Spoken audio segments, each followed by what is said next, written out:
Pergunta no mundo político que se faz a partir do momento em que Jair Bolsonaro vira réu e com muita possibilidade será condenado pelo Supremo Tribunal Federal ainda neste ano é: qual será o futuro político do ex-presidente político e daquelas pessoas que votam em Bolsonaro por convicção, por alinhamento ideológico, para votar contra o adversário, enfim, é um capital político muito importante. Ontem, no seu pronunciamento, o ex-presidente da República falou sobre tamanho das penas.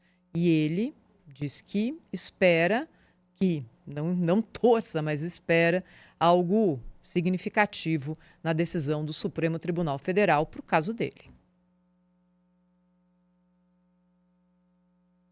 Por que essas prisões absurdas? 17 anos, como 14 para Débora agora. A Débora é uma golpista, terrorista. Ela está sofrendo mais que qualquer ser humano para sofrer na vida. Ela acorda e dorme, sem dar um beijo, sem dar um banho nos seus filhos, de 10 e 7 anos de idade. Por que 14 anos, 17 anos? Quer botar 30 em mim. Se eu tivesse devendo qualquer coisa, não estaria aqui. Fui para os Estados Unidos, graças a Deus, que se tivesse aqui de Rio de Janeiro, estaria preso até hoje. Ou morto. Que é o sonho que eu sei que é de alguns aí. Que eu preso vou dar trabalho.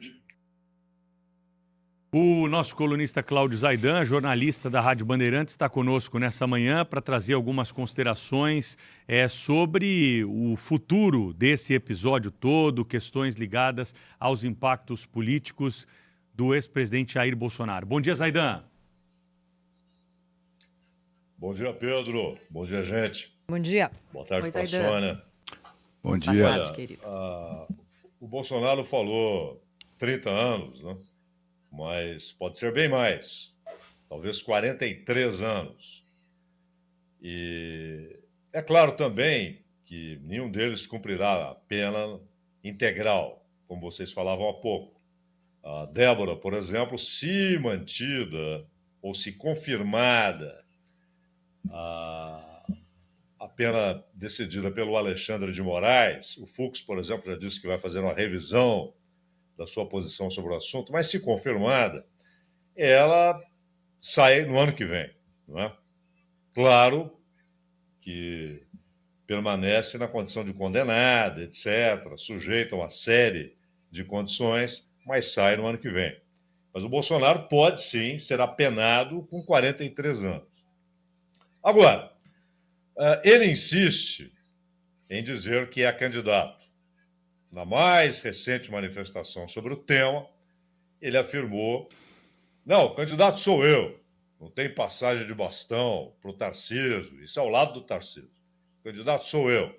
Não, o candidato não será o Bolsonaro. Ele sabe disso, mas, ao manter esse discurso, ele preserva aquilo que chamam de capital político, tenta se estabelecer como o grande eleitor, ou seja, aquele capaz de garantir uma quantidade enorme de votos para o candidato que ele apoiar, e isso é importante para ele. Né? O Bolsonaro sabe que não será candidato, mas mantém essa história, ao mesmo tempo que deixa os seus apoiadores esperançosos e mobilizados, ele coloca para aqueles que tentam herdar os seus votos que ele tem de participar da escolha, que o apoio dele é essencial, o apoio dele é fundamental. Né? Agora, os pretensos candidatos, os líderes partidários, os financiadores, essa gente não leva a sério essa conversa de que serei candidato. Né? Demonstra solidariedade, no caso do Tarcísio, do Zema, do Ratinho, mas esses caras sabem que o Bolsonaro não será candidato. E disputam silenciosamente essa herança em votos. E os financiadores têm pressa. A pressão em cima do Tarcísio, por exemplo, é cada vez maior.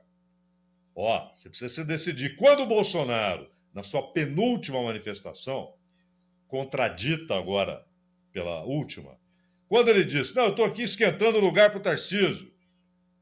Esses caras que querem o Tarcísio candidato se animaram. Pô, é uma manifestação pública de que o Tarcísio é o candidato do Bolsonaro. Mas o Bolsonaro não descarta também ter alguém com o sobrenome Bolsonaro. Um de seus filhos ou a Michelle. Não descarta. Mas o jogo não é jogado só pelo Bolsonaro. Ele não é um ator isolado. Isso não é um monólogo nesse campo político. Tem muita gente jogando e jogando com dinheiro, com capacidade de direcionar as coisas. Outro dia, o André Esteves, que representa uma parte importante do setor financeiro, até porque ele tem muita influência em Brasília, ele disse que o cenário ideal para ele é um segundo turno entre Tarcísio e Haddad.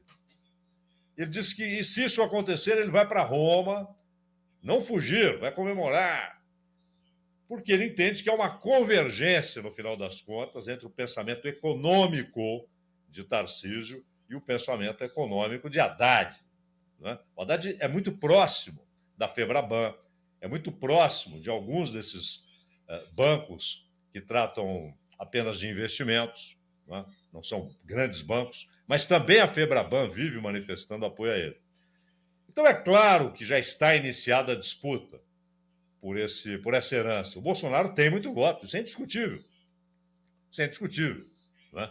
Ele e Lula são os dois políticos populares, pensando em disputa nacional. Tanto que o Bolsonaro, quando perguntado, aí na antepenúltima entrevista, sobre... Ele falou, cada um dos nomes ele deu uma opinião.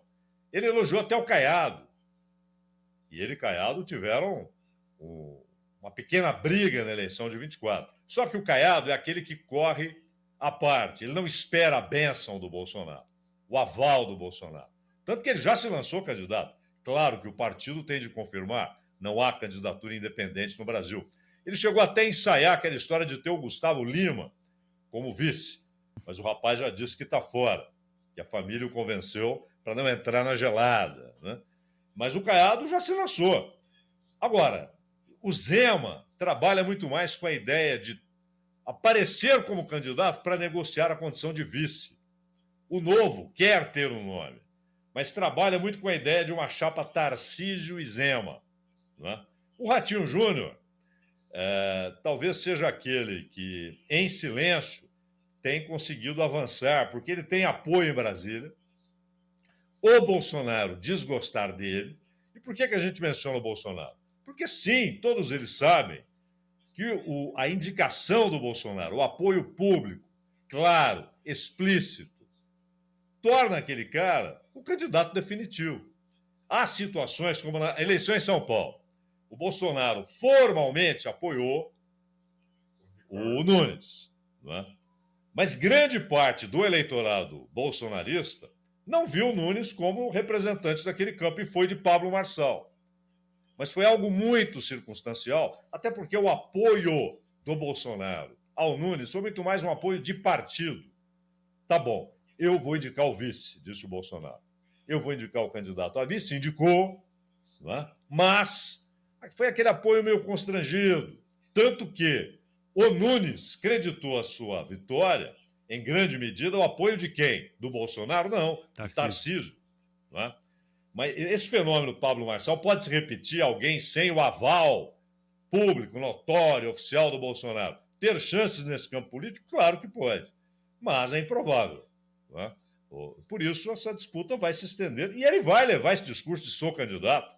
Talvez até tente repetir o que o Lula fez em 18. Levou até a Justiça Eleitoral afirmar, não, você não é candidato, você não pode ser candidato. Não é? E aí, o Haddad, que era o vice da chapa, já foi lançado. Ela tem uma maneira de tornar o Haddad mais conhecido. É o vice do Lula, é o vice do Lula. No caso do Bolsonaro, talvez ele leve essa história. Agora, o problema para ele é que ele não tem só a condição de inelegível determinada pela Justiça Eleitoral. Ele agora é réu. Aquelas 8 pessoas ontem se tornaram réis. 8 pessoas se tornaram réis. O Bolsonaro é um deles. Então, ele não tem apenas a decisão do TSE contra si. Ele tem um julgamento. E ontem, inclusive, no seu pronunciamento, ele dedicou boa parte daquele pronunciamento a contestar a ideia de que houve uma tentativa de golpe de Estado. Mas a defesa do Bolsonaro não vai poder gastar tempo com isso. Porque vocês sabem, Pedro, Cláudio, Thaís e Sônia, e todos que estão com a gente sabem, para o Supremo, a questão houve ou não houve tentativa de golpe está superada. Isso não vai ser julgado. O Supremo já concluiu que houve tentativa de golpe, tanto é que há pessoas condenadas. Se elas estão condenadas, é porque o Supremo já dá de barato que o crime aconteceu, a tentativa de golpe. A questão agora é se esses 8 réus serão considerados culpados por participação, por organização, por planejamento, e os outros núcleos, né? Aliás, tem um núcleo que só tem um cara, que é o Neto do Figueiredo, é o 5º núcleo.